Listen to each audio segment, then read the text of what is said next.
Hey everyone, welcome back to the show. I'm Alex, and as always, I am joined by the incredibly talented Maya. Maya, I have to ask, what's the latest thing you've been diving into lately? Oh, wow, starting with the big questions. Honestly, Alex, this week I've been trying to learn how to edit short-form videos with cool 3D effects. But I'll be real with you, yesterday I spent 20 minutes just trying to figure out how to make a text box disappear. It's a process. Haha, exactly. And that is actually the perfect segue into what we're talking about today. Our theme is Never Stop Growing, and we're specifically looking at how you can learn pretty much anything if you just commit to 15 minutes a day. 15 minutes. I mean, it sounds almost too good to be true, right? People think if they aren't spending 3 hours a day in a library or a boot camp, they aren't really learning. Right. But that's the trap. Most of us are living these crazy busy lives. We've got 9 to 5s, social lives, gym sessions, and chores. If you tell yourself you need an hour every day to learn a new language or a professional skill, you're going to quit by Tuesday. You just won't find the time. Exactly. It's that all or nothing mindset. But when you break it down into micro-learning, everyone has 15 minutes. You have 15 minutes while your coffee is brewing or while you're sitting on the bus. Precisely. Micro-learning is like the ultimate productivity hack.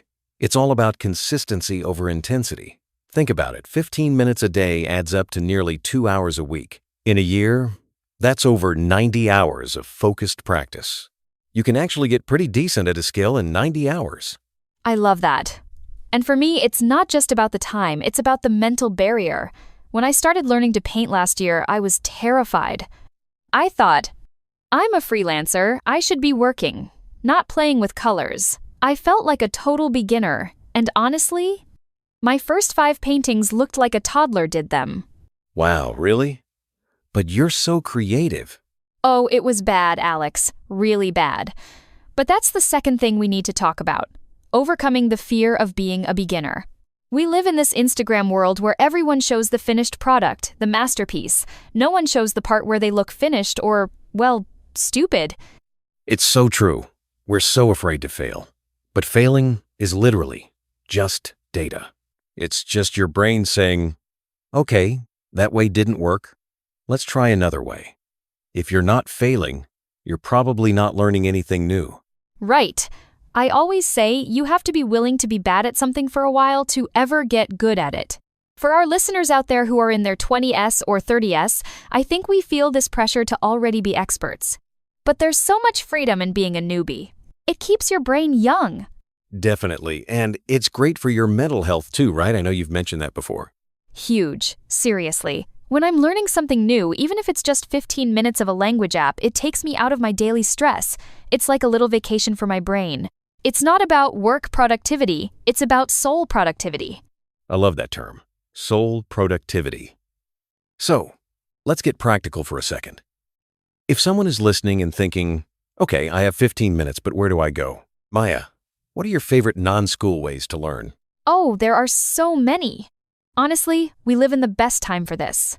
If you want to learn a language, everyone knows Duolingo, but I love how it feels like a game. You get points, you have streaks, it doesn't feel like a textbook. It's fun. For sure. And for tech or business stuff, I'm a huge fan of YouTube crash courses. But a hidden gem is often LinkedIn Learning or even Coursera.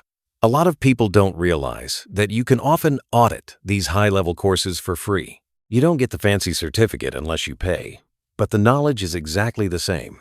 And don't forget apps like Khan Academy for literally anything, or even Mimo if you want to learn how to code. Mimo is great because the lessons are literally 5 minutes long. You just solve little coding puzzles on your phone.